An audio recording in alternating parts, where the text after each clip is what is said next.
Everyone, welcome back to the channel. आज की video में हम डिस्कस करने वाले हैं बेस्ट रेफरेंस बुक्स कौन सी होने वाली है दोनों ही 11th standard and 12th standard के लिए। वीडियो बहुत ही इंपॉर्टेंट होने वाली है क्योंकि ये बहुत ज्यादा क्रूशियल स्टेप होता है बुक्स को सिलेक्ट करना। तो वीडियो को ध्यान से देखना और वीडियो को एंड तक देखना। तो चलिए वीडियो को शुरू करते हैं। सबसे पहले हम अपने सबसे प्यारे सब्जेक्ट की बुक को डिस्कस करते हैं। वो है हमारा अकाउंटेंसी। अकाउंटेंसी में दो मेन बुक्स यूज होती हैं। कौन सी? एक होती है हमारी डीके गोयल और एक होती है हमारी टीएस ग्रेवाल। दोनों ही बुक्स अपने में बहुत बढ़िया हैं। तो जो भी आपका स्कूल टीचर यूज कर रहा है ना, वो सी बुक आप यूज करना। क्यों?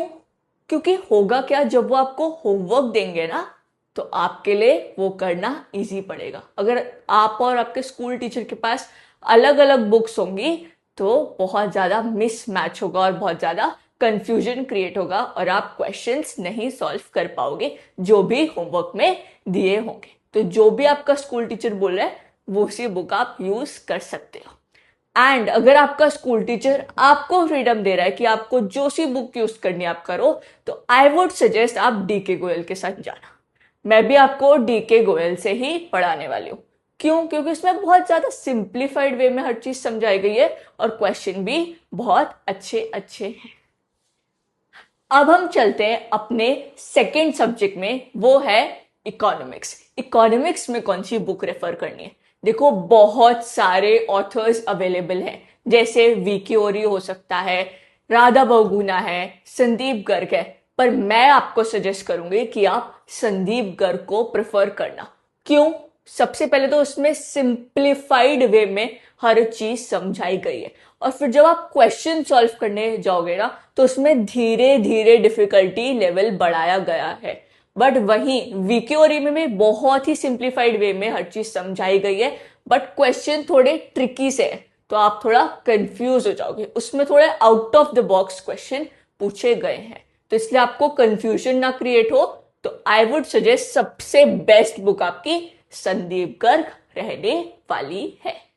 अब हम चलते हैं अपने last and most favourite subject में, वो है हमारा बिजनेस स्टडीज। बिजनेस स्टडीज में कौन सी बुक को रेफर करना है? बिजनेस स्टडीज में एक बुक को भगवान मान लेना है, दैट इज योर एनसीईआरटी। क्यों? क्योंकि होगा क्या, जब आप बोर्ड्स में एमसीक्यूज देखोगे ना, जब बोर्ड एग्जाम के लिए अपीयर करने जाओगे या जब सीयूईटी के लिए अपीयर करने जाओगे और वहां पर एमसीक्यूज देखोगे ना, तो वहां पर एनसीईआरटी के एक लाइन उठा के कॉपी पेस्ट कर देते हैं और एक कीवर्ड को गायब कर देते हैं और बोलते हैं फिल इन द ब्लैंक्स, और आपको 4 ऑप्शन दे दिए जाएंगे। बिल्कुल एक्यूरेट लाइन होगी बट एक कीवर्ड मिसिंग होगा। तो अगर आपने एनसीईआरटी नहीं पढ़ी होगी ना, आप क्वेश्चन वो नहीं सॉल्व कर सकते हो। तो आई वुड सजेस्ट कि एनसीईआरटी को थॉरली पढ़ना है, बहुत अच्छे से पढ़ के जाना है और सिर्फ एक ही बुक को रेफर करना है, वो है हमारी एनसीईआरटी। अब टीचर्स बोलते क्या है कि पढ़ने के लिए तो आप एनसीईआरटी यूज कर लो, बट क्वेश्चन सॉल्विंग या केस स्टडी बेस्ड क्वेश्चन के लिए आप कोई भी रेफरेंस बुक यूज कर लो। आप कर सकते हो अगर चाहो, बट मैं आपको क्या सजेस्ट करूंगी कि सिर्फ क्वेश्चन सॉल्विंग के लिए एक रेफरेंस बुक में इन्वेस्ट करना क्या सही है? मेरे हिसाब से नहीं।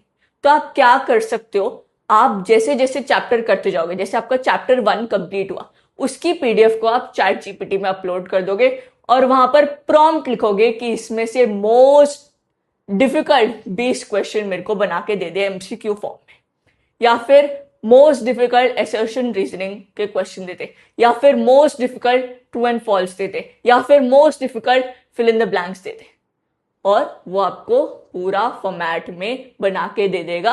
उसमें से आप सॉल्व कर सकते हो।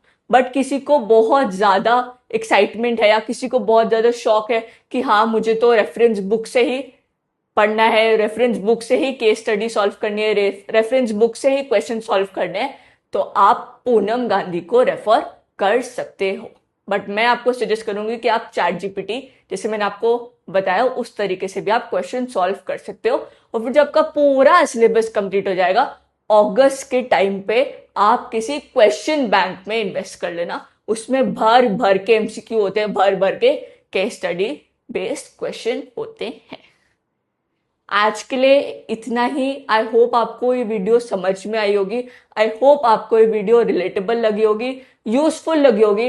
एंड अगर लगी है तो प्लीज वीडियो को लाइक करना एंड अपना वैल्यूएबल कमेंट भी ऐड करना। That's it for the video. Thank you so much for watching. See you in the next video. Bye bye and all the best for the selection of your books.